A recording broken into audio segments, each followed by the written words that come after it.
Manoj comics publication जब बंद होने वाली तब ये कॉमिक्स आया था। मैड गैंग इस कॉमिक्स का नाम है। जब ये पब्लिकेशन बंद होने वाली थी और उस दौर में ये एक प्रमुख पब्लिकेशन थी जिसकी स्टोरी पूरे इंडिया के रीडर्स के दिल दिमाग पर छाई हुई थी।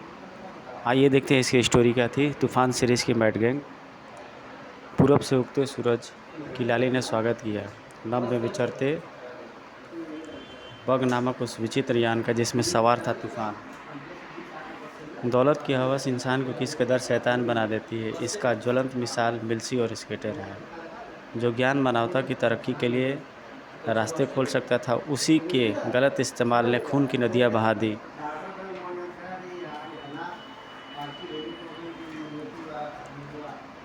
इस बढ़ते हुए जलयान की और यान की मंजिल थी राजनगर लेक के किनारे स्थित स्टार रिसर्च लैब की गगनचुंबी इमारत।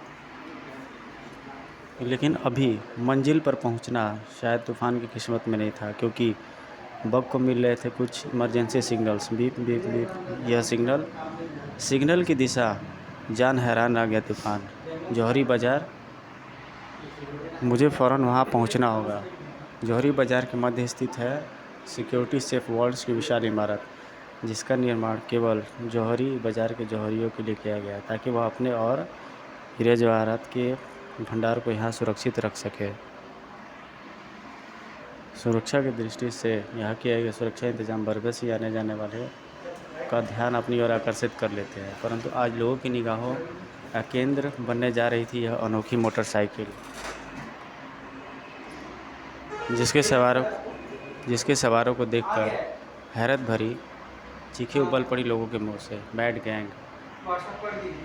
जी हाँ, सही पहचाना आपने, हम मैड गैंग के ही सदस्य हैं। सिक्योरिटी सेफ वर्ल्ड्स लूटने आए हैं हम यहाँ, और जो भी हमारा रास्ता रोकने की कोशिश करेगा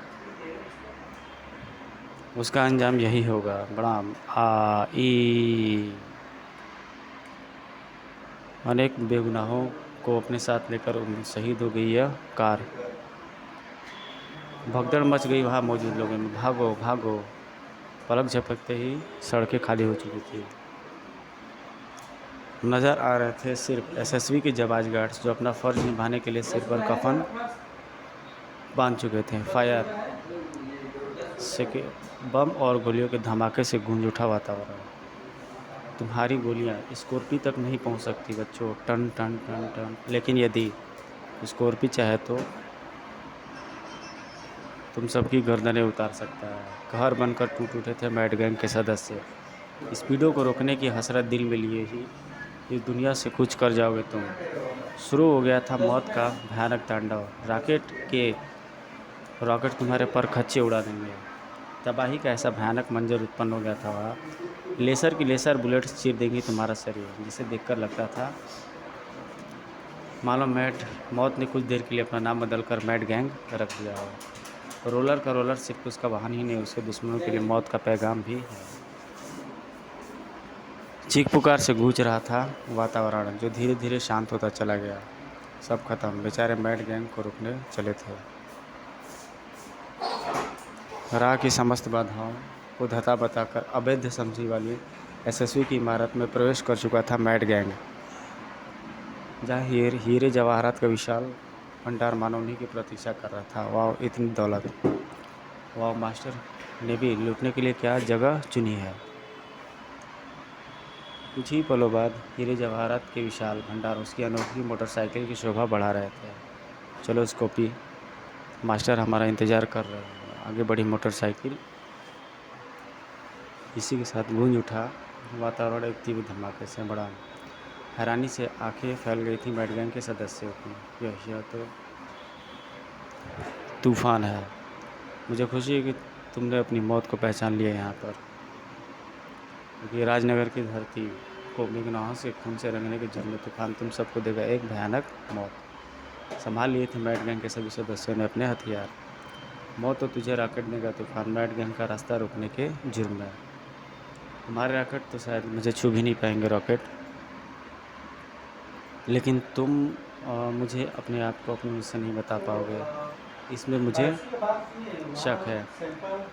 रॉकेट से मुकाबला करने में व्यस्त तूफान अनजान नहीं था अपनी ओर बढ़ते रोलर से। एक झटके से अपने आप को बचाया तूफान ने रोलर के वारों से और थाम लिए दोनों के सिर। पीछे से वार कायर करता है और कायर का अंजाम सिर्फ मौत है। गूंज उठा था वातावरण दोनों की अंतिम चीख से। इसी के साथ चीख उठे थे स्पीडो, लेसर और स्कॉर्पियो। तूफान, हम तुझे जीवित नहीं छोड़ेंगे। बचने के बजाय अपनी शक्तिशाली भुजाओं में थाम ले तूफान ने अपनी ओर आगे बढ़ती स्कॉर्पियो की ढाल।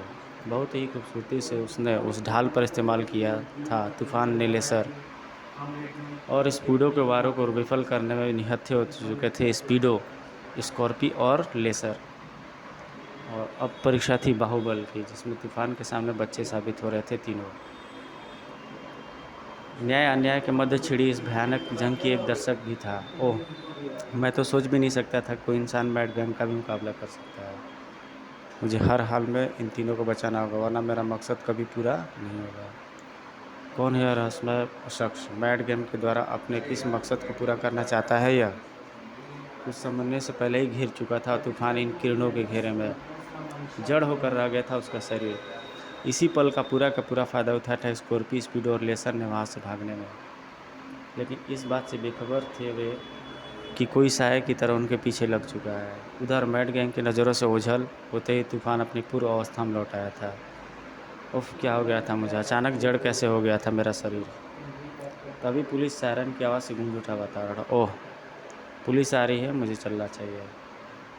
कि अब समय आ गया तूफान के इस रूप को अलविदा कहकर विकास गुप्ता के रूप में अपनी ड्यूटी संभालेगा।